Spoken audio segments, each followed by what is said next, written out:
I realize that back home you are considered a doctor. But this is Beverly Hills. And you are not allowed to practice medicine here in Beverly Hills. Especially the way you practice it. Cutting off a person's hair and burying it in the ground overnight to cast a spell on his sickness. Now, Granny, this is it. No more doctoring. How's that? Very good, Chief. Very good indeed. Doesn't stop, Granny. Fine. Now get up there and tell her. Well, you don't think I'm crazy enough to talk to her like that, do you?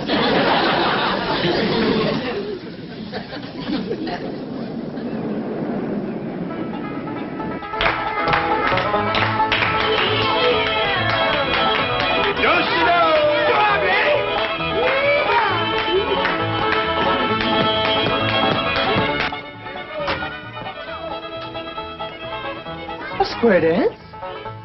At this hour of the morning?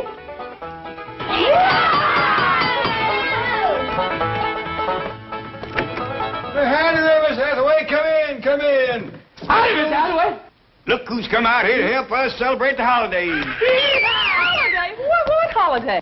What holiday? She can't mean that. She better not mean it. Granny, don't get riled up. Miss Jane is just greening us. She knows what day this is. Well, everybody knows what day this is. Oh, I guess it just slipped my mind.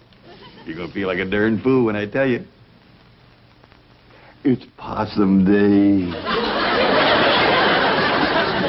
Remember, Niall? Of course she does. Anybody who disremembers ought to be stood up against the wall and shot. Granny, it just slipped her mind for a minute. It'd come back to her when she got downtown seeing the parade. Sure it would. Boy, I can't wait to see that parade. What time do they hold the Possum Day parade out here? Hey, I got a swell idea. We can watch it from Mr. Drysdale's office at the bank. Yeah, it looks right down on the main street. You get a good look at the possum juggler. Yeah, that's the fellow. We got a good one back home. He can juggle 3 live possums in the air at the same time, whilst the 4th sits on his head and waves a little flag. How about it, Miss Jane? Can we watch the Possum Day parade from Mr. Drysdale's window? Oh, well, I'm afraid not. Of course not. What's the matter with me? They wouldn't have their banks open on Possum Day. Well, we could just leave early and get good places, couldn't we, Miss Jane? And until then, we're going to have us a hoedown. Come on, Miss Jane. I'm afraid I haven't time now. You see, I really came to deliver a message for Granny. Who from? Mr. Drysdale. I reckon he wants to thank you for curing him of his sickness. Well, it did take a heap out of me, Jed, throwing them spells. What's the message? Well, Mr. Drysdale says to tell you... Yes? Well... He says, Happy Possum Day!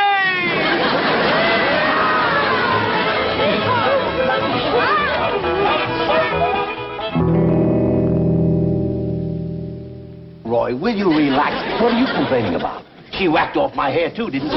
But I am a doctor. Do you have any idea what I've been going through this morning? The lawnmower? Now remember your Hippocratic oath? I have a few oaths for you that Hippocrates never even heard of. If word gets out that my hair was snipped off, buried by a little hillbilly witch doctor to cast a spell on my sickness, do you think I'd have one patient left? Yes, I see what you mean. They'll all be going to her. Drysdale, I am going to the state medical board, and when they get through with that little woman, she won't be able to prescribe an aspirin for her own headache. Oh, Roy, will you relax? I've already taken care of that. You have? My exact words you heard this morning, this very morning, I said, Granny, this is it. No more doctoring. And what did she say? Well, I won't know till my secretary gets back. You sent your secretary to tell her that? Well, she's much more persuasive than I am. She knows how to handle them. So do I. Roy! Dr. Clyburn to you. Doctor, I appeal to you as a poor, helpless patient. You don't even appeal to me as a rich, helpless patient. If you make trouble for the Clampetts, I'll be facing major surgery. What major surgery? The removal of $35 million from my bank. Without an anesthetic. Here she is. Tell the doctor you gave Granny my message. No more doctoring, and she agreed. Well, you heard her. Now get back to your office and forget the whole thing. I want to hear exactly what you said to Granny. And what Granny said to you. Well, upon my arrival at the Clampett mansion, imagine my surprise to find them arrayed in their Sunday finery and having a square dance. "Look who's here to help us celebrate the holiday," exclaimed Mr. Clampett, happily. "What holiday?" I inquired, innocently. "Possum Day," he replied, earnestly. "Well, you..." Never mind the Tom Swift dialogue.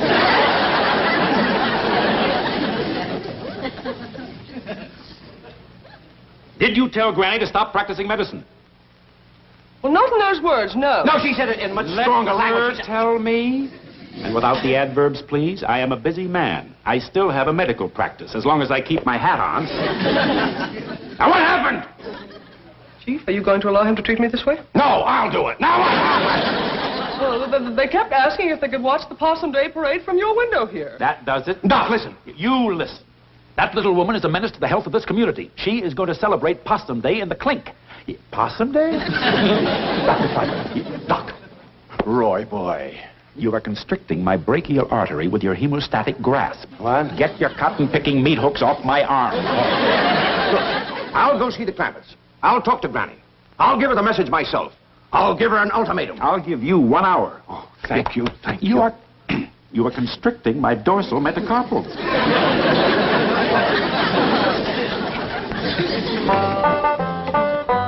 What all you got in here, Granny? Oh, just a few victuals to nibble at the parade. Any baked possum? Of course not. Don't you listen to him, Wendell. Jethro, you know it's against the law to eat possum on Possum Day. Oh, I was only spoofing, Uncle Jed. You know, maybe we don't need this little ladder at all. Find a good place to park the truck, and we could watch the whole parade right from the truck. I got a dandy place to park. Whereabouts, Jethro? Right smack dab in front of Mr. Drysdale's bank. Sure that's all right? Well, sure, Uncle Jed. A policeman, he gave me a ticket and said it was for parking there. Doggies, that was mighty friendly of you. I hope you thanked him proper. Sure did, Granny. Why, he said he was just giving me a $5 ticket this time, but next time he's going to give me a $10 ticket. Always remember that, Jethro. Folks appreciate politeness, especially in a young'un.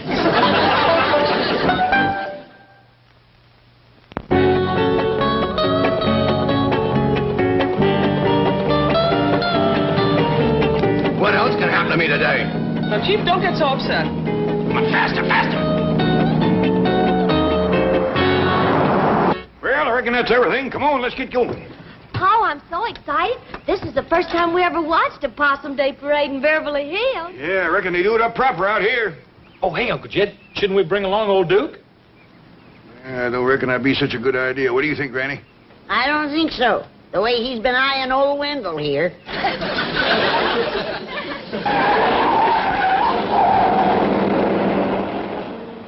It's Miss Jane and Mr. Drysdale. I reckon he's going to join us for the parade. Wait! Wait! Oh, thank goodness we caught you. Get in. Where are you going?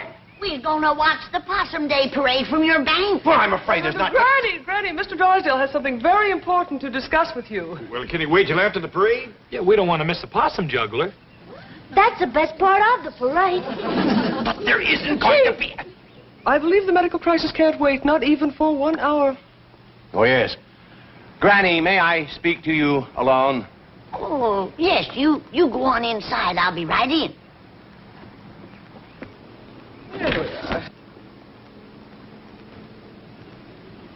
It's Doctor, and he wants to talk to me about Edith. That's right, Granny. No wonder he didn't want to talk out here. We ain't gonna be late for the parade, are we? No, Elly. But the morning's going fast. In all the history of Beverly Hills, there has never been a Possum Day parade in the morning. What's the trouble? Granny, I don't know exactly how to say this. I hope you won't be upset. Now, when you've been a doctor as long as I have, there's nothing you haven't heard. Say, that does look a little raggedy, doesn't it? You better come on out and let me whip you up a poultice for your head. No, please. No more medicine, especially not today. Mr. Drysdale, a doctor's duty never stops, even on Possum Day. Granny, that's what I'm here to talk to you about. You see, cutting off a person's hair and burying it in the ground to cast a spell is not the approved method of practicing medicine here in Beverly Hills. I don't like it myself, but not having the proper medicine, I had to make do with old-timey ways. But I got enough for a poultice for you. No, Granny, I'm sorry. Well, you'd like to have your hair back, wouldn't you? Well, not after it's been in the ground overnight, no. I mean to grow back. Oh, it will. It'll probably take a month or so. Not if I make you one of my hair-growing poultices. Granny, that's what I'm trying to tell you. You cannot do that anymore. Not out here. I can't, huh? Jed! Come in here! Oh, please, don't go back home. Don't leave Beverly Hills. Work out something. Yes, Raymond? Remember I whacked off Jed's hair clear across the back there? Yes? Show him what my hair-growing poultice did for you, Jed.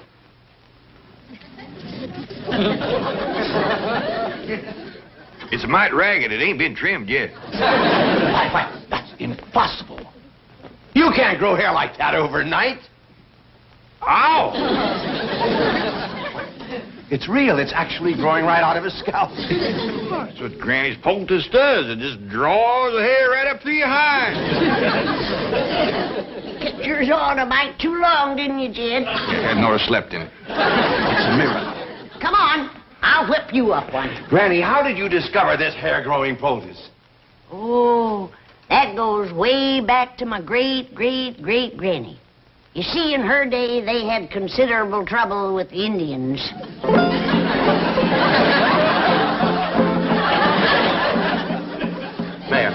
Mayor, Your Honor, it doesn't have to be a big parade. No, just a high school band, a few horses, a few banners. My secretary's looking for a possum juggler. He's a possum juggler. Yeah, he juggles 3 live possums with the same as... Hello? Is this the, Acme Theatrical Agency? Oh, fine. Well, we're looking for a possum juggler for a parade. You have a Clarence juggler. Not an actor. A possum juggler is one who juggles possums. Now, we would prefer one who can juggle at least 3 Hello?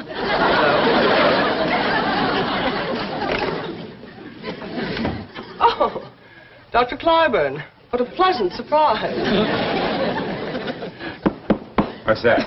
Oh, muscle spasm. That's what I meant by pleasant surprise. I was afraid I'd have to hobble all the way to your office. Don't do that. It might get worse. Here, let me see your foot. Oh. Don't do that. Oh, but Dr. Clyburn, I assure you, Mr. Drysdale is not in.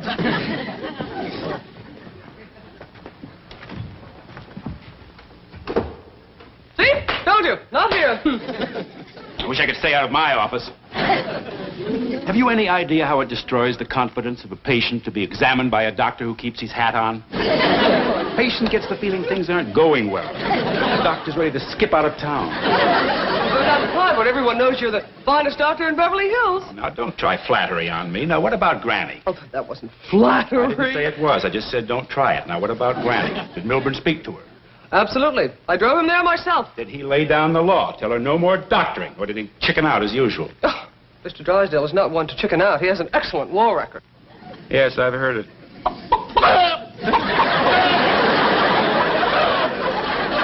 I resent that, Clyburn. I'll have you know I was decorated. Yes, and I see you're still wearing it. What is that? What? Oh, this. Well, my head was cold. I presume that's why you were hiding under the desk? As a matter of fact, it is. Now, I'm busy. Get going. What about Granny? I took care of Granny. I want the truth. What shall I do, swear in my honor as a banker? No, I want the truth. You don't have to worry about Granny. Now, go back to your own office. I'm busy. Well, I am running late. But if I hear as much as one rumor about Granny... Oh, howdy there. Hey, thanks both here, Granny. Ain't this a stroke of luck? First we find the bank open so we can watch the parade from the window, and now here's Mr. Clyburn. I'm going to send your hair-growing poultice over by Miss Jane. Hair-growing poultice? Say, Yours is coming along just fine. I made yours a mite looser because I didn't know just when you were going to use it. So you're still making medicine? I'm a doctor, ain't I? Better run along, Roy. Your patients are waiting. Oh, no. Oh, no. Oh, no. This is much more important. You heard him. Told her some, Jethro. Yeah, Granny. Please, wait. Wait! Better fetch a towel or that man's gonna have an awful hairy forehead.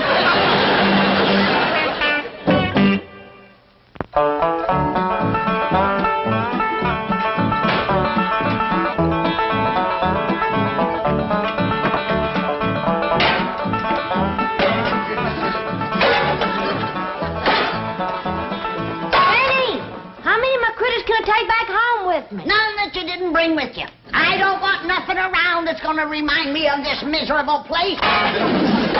Well, how about my skunk? He won't take up no room. Leave him here. Well, he might get kind of lonesome. They ain't got many skunks in Beverly Hills. There's plenty of the two-legged kind. Like that ungrateful, good-for-nothing Clyburn feller.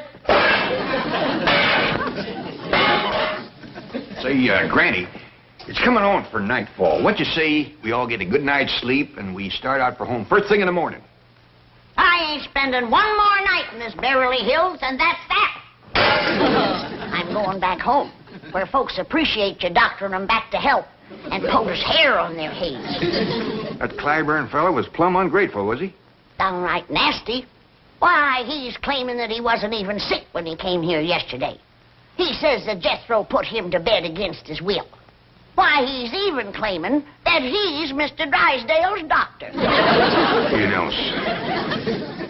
I cured them both. Now he's wanting all the credit. Granny, let him have the credit. It ain't that, Jed. But it's the meanness of the man. Why, he yanked my poultice off his head and throwed it out the window. Then he poked his finger in my face, and he says he's gonna get after me with a doctor's board. What's a doctor's board? I don't know. But it must be big. He says 4 doctors sat on it.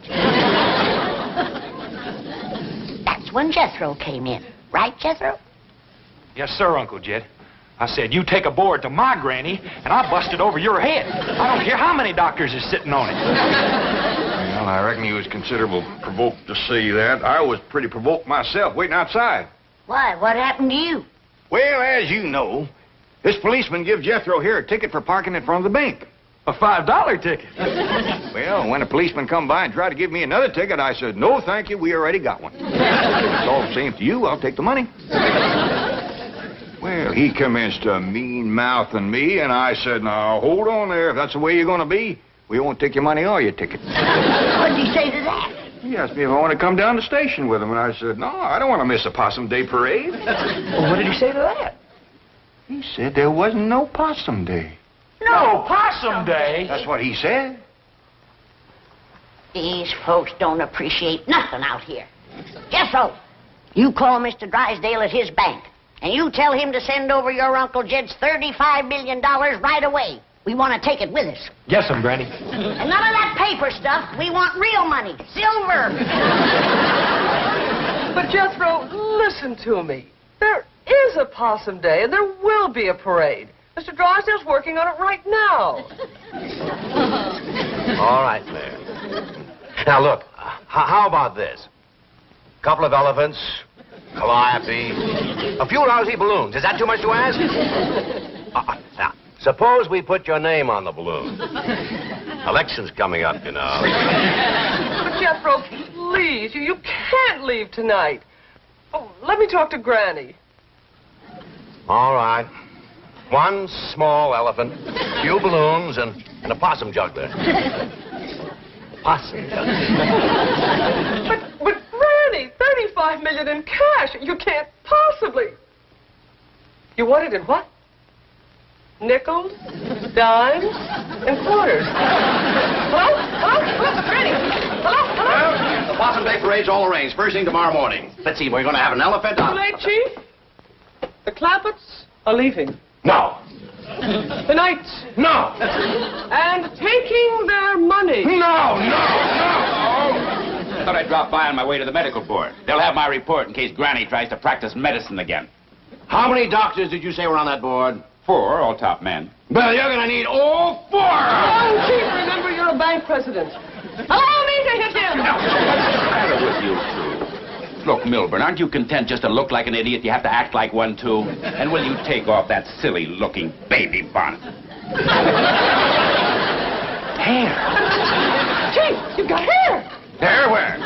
Of all places, on your head. Granny's poulticed.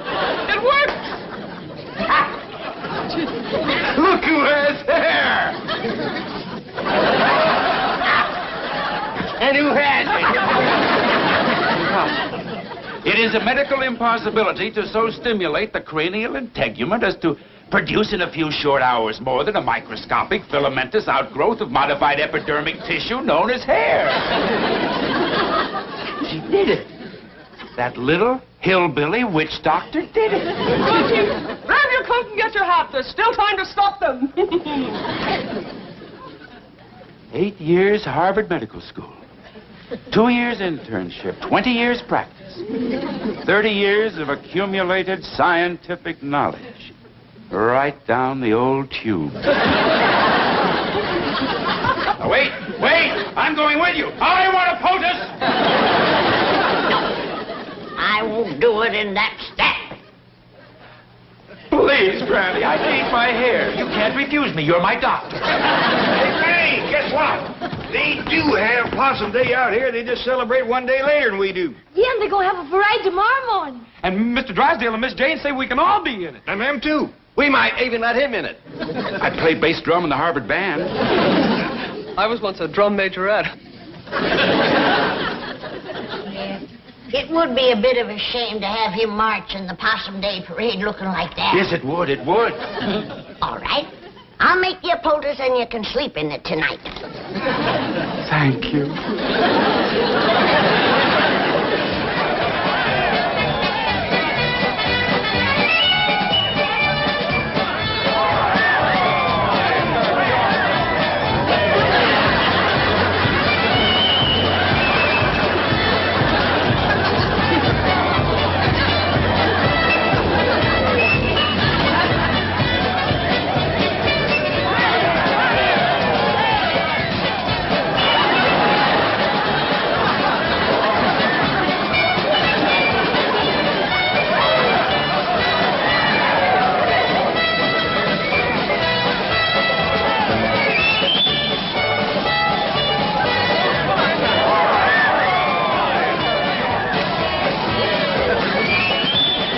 Parade, ain't it, Granny? All except the possum juggler, sorry as I ever seen.